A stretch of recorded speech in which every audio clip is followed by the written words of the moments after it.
muri yeZimbabwe tinokuchingamidzai zvekare kune chimwe chirongwa pano paZim Facebook Secrets and Confessions. Tadzoka zvekare nemamwe mamessages. Rekedzai tibva tapinda mumamessages edu atadzoka takakubatirai. Message yedu yekutanga yakamira sekudai so: hanzi makadi zvenyu mukoma, ndinokumbirawo kuti munge muchindiposterawo nyaya yangu makavikawo chitupa changu. Zita rangu muchanditiwo Pastor Elias, ndo zita ramuchandipa iroro, uye zvekare ininiwo ndiri mufundisi, ndiri mavisions awo andakaratidzwa, and I wish to share with you some of these visions that I have had. Nyaya yangu mukoma yandiunza pano, ini handina kuuya pano kuti ndinge ndichizobhabhadzira vanhu. I am not here to sugarcoat anyone just to get likes, or I am not like those that preach for likes, for followers, kana kuti ndinge ndichizopiwa love offering. Inini I am not afraid of anyone. I preach the truth and I preach the truth only. Saka nyaya yangu yakamira sekudai.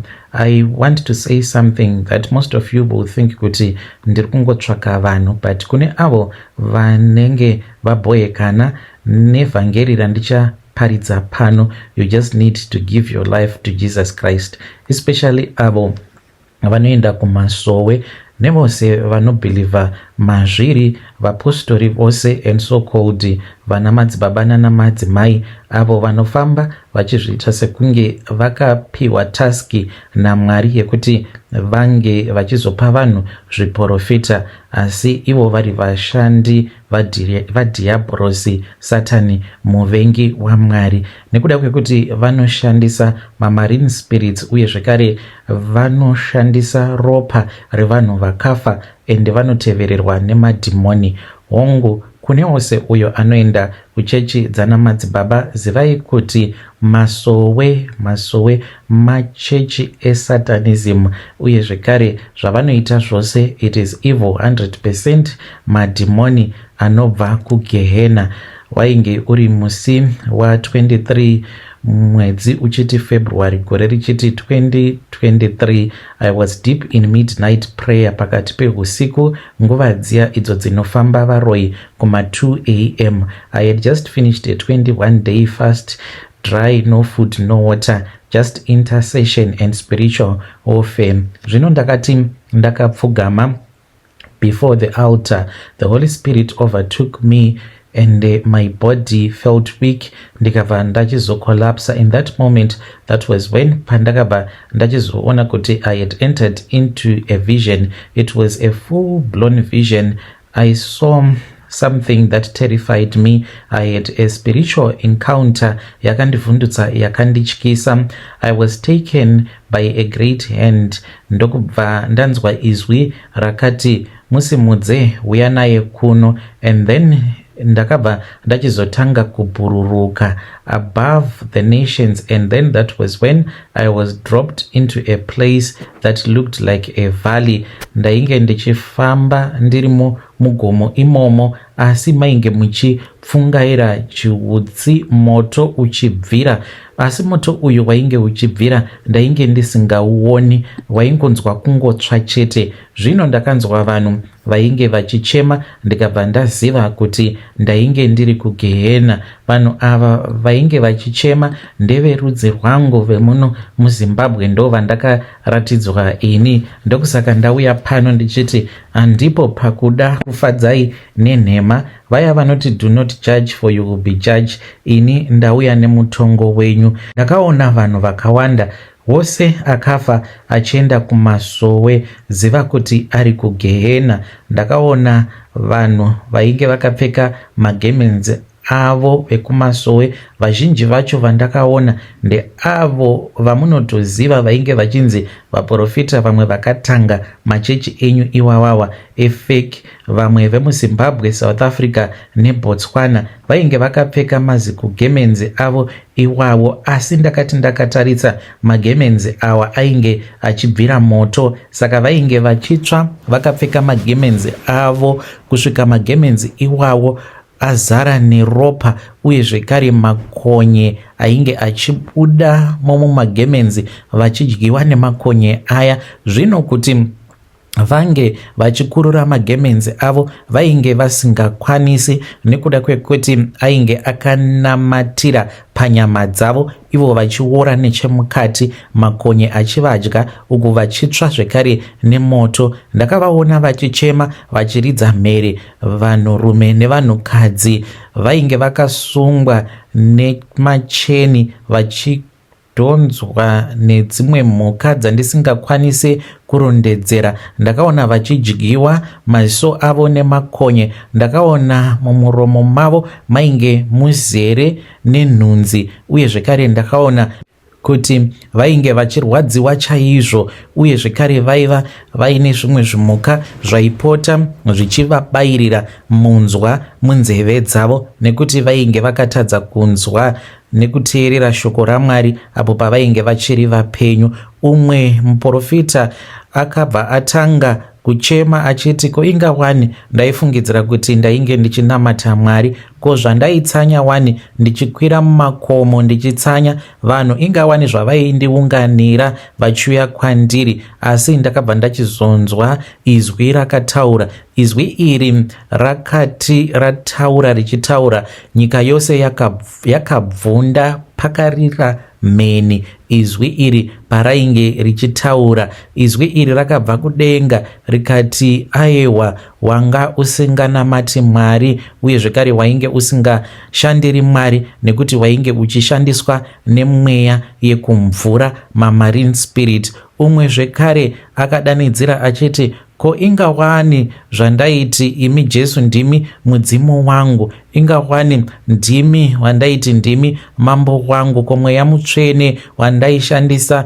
pakuprofita komuripi? Madhimoni akabva atanga kuseka achiti, wawaiti ndiMwari wako, wawaiti ndimweya mutsvene, mweya yekumvura. Madhimoni aya ndokubva atanga kuseka. Ndakaona vamwe avo vamunoziva nemukurumbira, neniwo vandainge ndichiziva. Pane umwe madzibaba wekuEpworth, umwe wekuRuwa, umwe akati iye aibata basa rake iroro rekunamatira vanhu achishandisa madhimoni, achiti zvimwe kuda vainge vari mweya mutsvene, izvo rainge riri dhimoni wekumhondoro. Vose varume ava vandakaratidziwa vainge vakatanga machechi, vaine vanhu vakawanda vainge vachivateverera, asi kugehena ndakati ndakavatarisa vainzwisa tsitsi vachikumbira rufu. Vakatanga kuimba nziyo yavo vachiti, nhaiwe rufu, nhaiwe rufu, ko uchauya rinhiko uzotizorodza?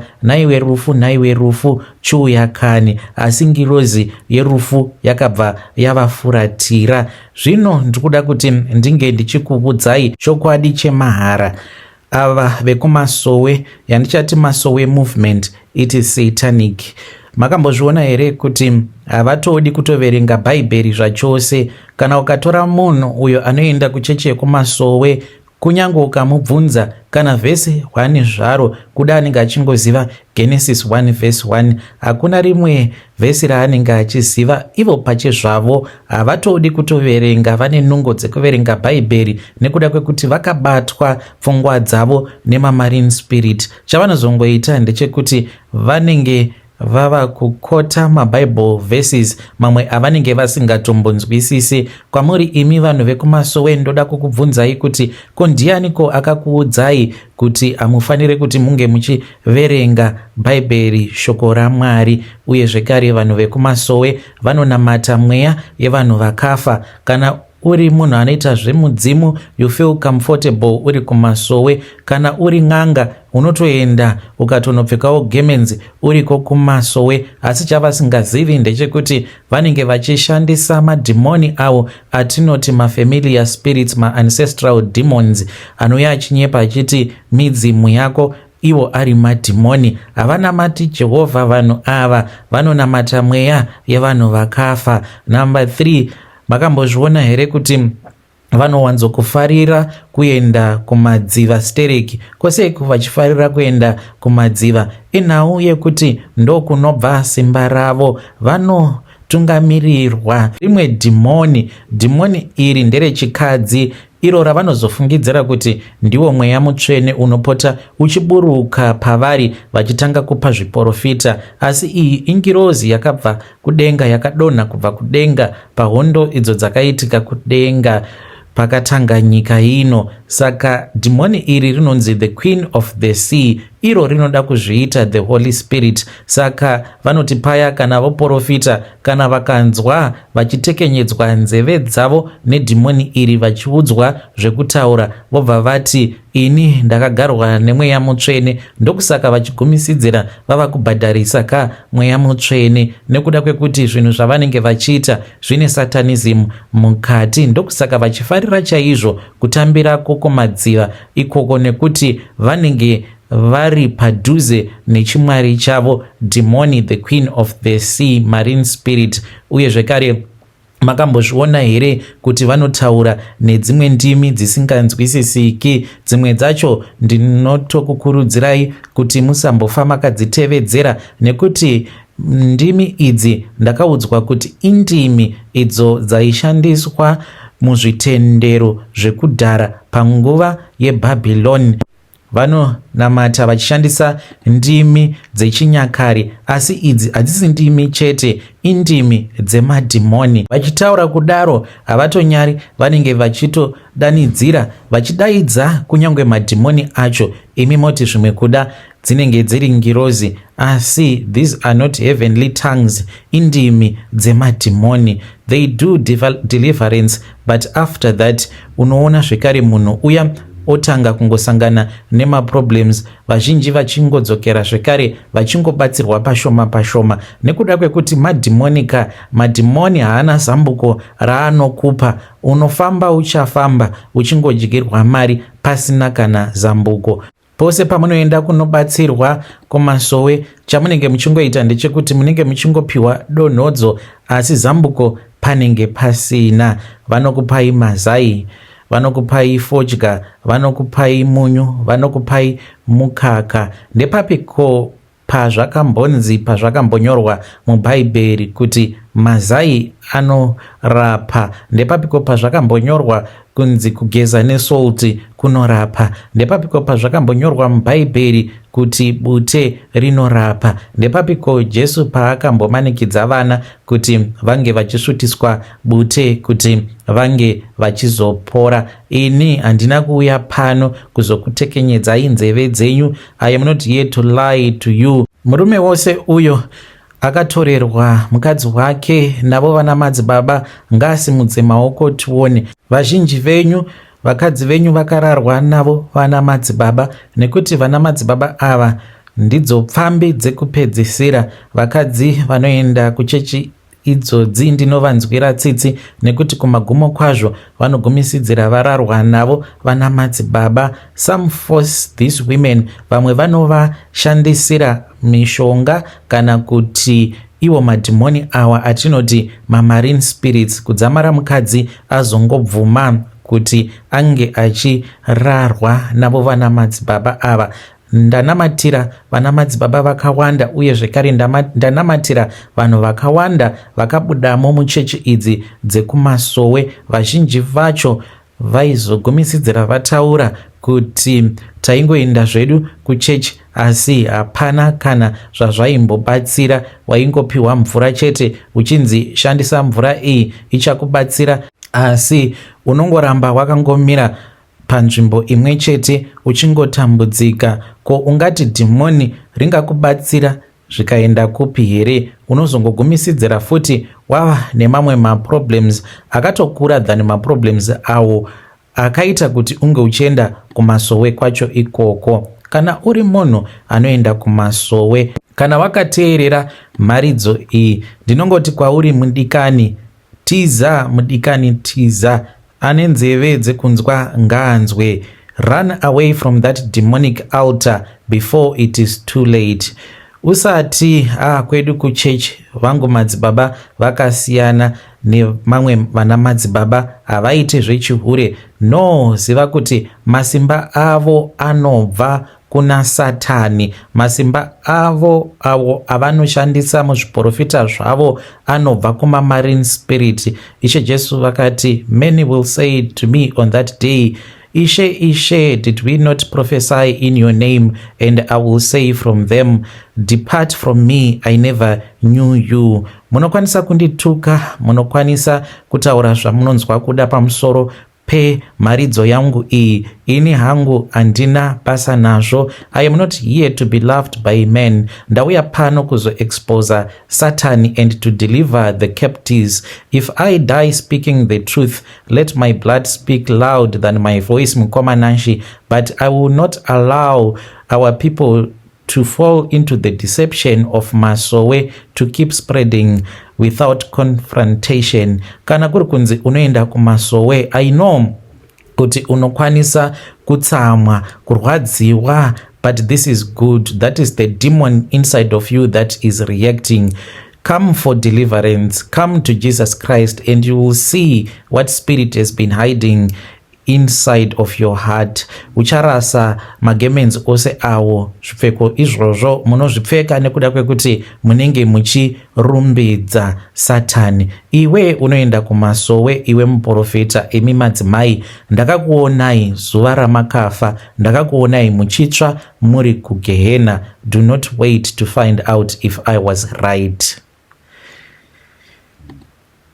Vedare ndo message iyo yandakatumidzirwa ichibva kuna pastor anzi muchanditi Pastor Elias vanga vauya nemharidzo yavo. Ngatitaure nezvayo mucomment section. Zvakangoma hazvo vedwe. Let us try to talk about this issue in the comment section. Hanzi ndakaona munhu wose anoenda kuMasowe, hanzi ndakakuonai muri muGehena muchitsva. So you need to listen now and walk away, run away from the demonic altars. Kana kuri kunzi munenge muine confession yamunenge muinayo, you can come to my inbox and share with me your own side of the story. Ngatisanganei zvekare mune zvimwe zvirongwa zvinotevera.